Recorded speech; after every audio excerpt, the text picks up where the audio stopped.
Mesdames et messieurs, si vous avez vos Bibles, nous allons lire quelques versets aujourd'hui.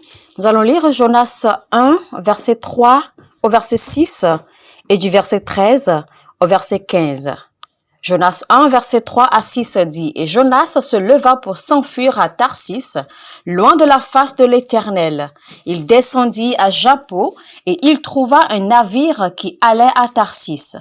Il paya le prix du transport et s'embarqua pour aller avec les passagers à Tarsis, loin de la face de l'Éternel.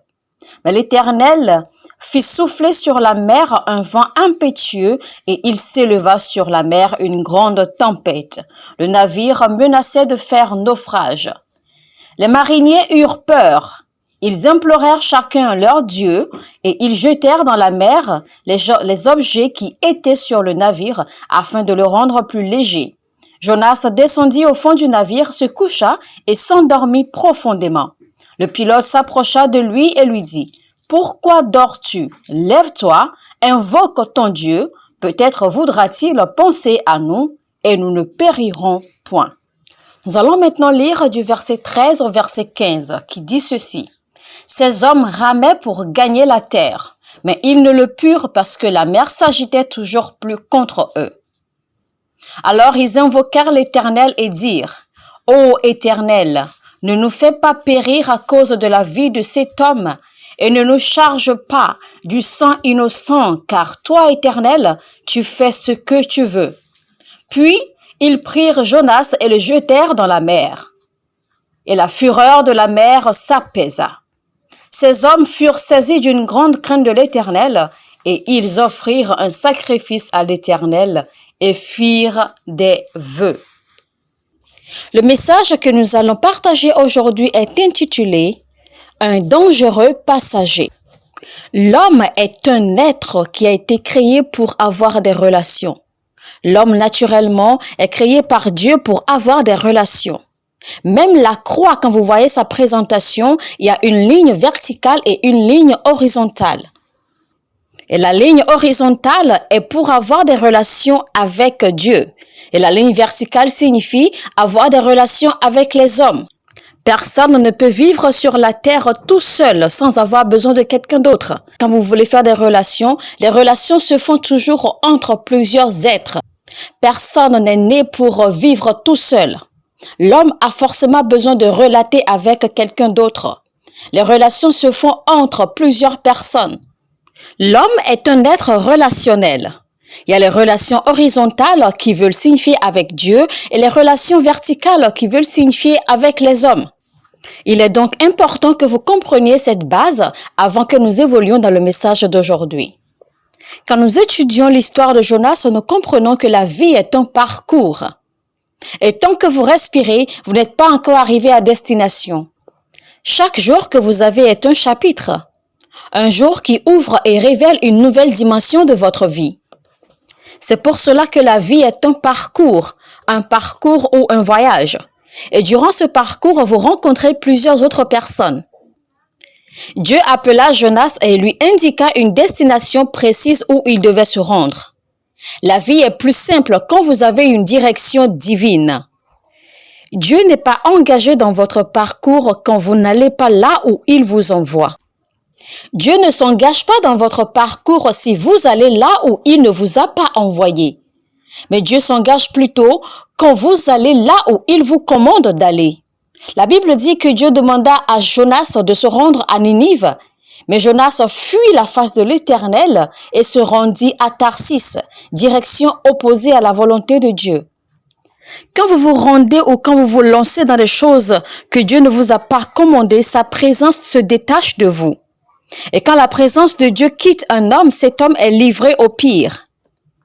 L'engagement de Dieu est seulement sur la plateforme de son commandement. Alors donc, durant le parcours de votre vie, toutes les rencontres que vous faites se font toujours à la base d'une relation. Relation dans le sens péjoratif qu'on pourrait dire navire, c'est-à-dire le navire de vie qui vous conduit tous dans ce parcours de votre vie. Ça peut être une relation d'amitié, une relation familiale, spirituelle, une relation d'affaires, une relation de partenariat, etc. Donc, votre parcours de vie est tissé de relations. Jonas fuya donc la face de l'Éternel et s'embarqua sur un navire de personnes qui se rendaient à une destination qui n'était pas la sienne. Ce n'est pas toutes les personnes qui sont embarquées dans un navire ou le parcours de vie que vous, qui se rendent à la même destination que vous. Un dangereux passager est quelqu'un ou une personnalité qui est dans votre vie mais qui ne croit pas en votre vision. C'est quelqu'un qui est dans votre vie mais qui ne va pas à la même destination que vous. C'est quelqu'un qui est dans votre vie pour des objectifs contraires ou différents. Si seulement Dieu pouvait vous ouvrir le cœur des gens autour de vous, il y a des personnes à qui vous ne voudrez jamais adresser la parole. Comment Jonas a-t-il rencontré les marins du navire? Il s'est introduit subitement dans le navire. Alors vous devez donc faire attention aux personnes qui s'introduisent subitement dans votre vie. Vous devez également faire attention aux personnes qui ont absolument tout à offrir. Car il y a certaines personnes qui disent qu'elles préfèrent avoir des relations avec des gens qui ont tout à offrir et ne rien avoir à faire absolument avec des personnes qui n'ont rien à offrir. Jonas avait tout à offrir, mais cela ne veut pas dire qu'il n'était pas un dangereux passager. Il y a des gens qui sont dans votre vie et qui sont capables de tout apporter, mais cela ne veut pas dire que ces gens ne constituent pas un dangereux passager dans votre vie. Car quelqu'un peut entrer dans votre vie et cette personne a tout à offrir, elle a de l'argent à vous offrir, mais elle est après votre âme. Quelqu'un capable d'assouvir vos besoins ou vos désirs peut entrer dans votre vie, mais ce dernier est après votre âme. Quelqu'un capable de vous offrir de bons conseils peut aussi entrer dans votre vie, mais ce dernier peut être après votre âme ou votre destin. Le fait que quelqu'un ait tout à vous offrir ne veut pas dire que cette personne doit faire partie de votre vie. Cela dépend de ce que ces personnes ont à vous offrir. Vous avez peut-être un homme dans votre vie et cet homme comble tous vos besoins financiers, mais il utilise votre corps. Vous avez peut-être un ami dans votre vie qui vous conseille, mais il profite de votre argent. C'est vrai qu'il y a des gens dans votre vie qui ont tout à vous offrir, mais cela ne veut pas dire que vous devez croiser les bras et ne pas les surveiller ou faire attention à eux. Il y a des gens qui ont beaucoup à vous offrir, mais ne sont pas supposés faire partie de votre vie. Car ce qu'ils vous apportent n'est rien comparé à ce qu'ils prennent de vous. Donc ce n'est pas parce que quelqu'un vous apporte de l'assistance, que quelqu'un vous aide, que quelqu'un vous ouvre des connexions que cette personne doit faire partie intégrante de votre vie. Car vous n'avez certainement aucune idée de ce qui sort de vous en échange de ce que vous recevez. Et certaines personnes vont même jusqu'à épouser tel ou tel, pas parce qu'elles aiment leur partenaire, mais simplement à cause de ce qu'elles veulent en tirer. Il y a des gens qui entrent dans votre vie et vous êtes ruinés. Il y a des gens qui entrent dans votre vie et vous perdez absolument tout.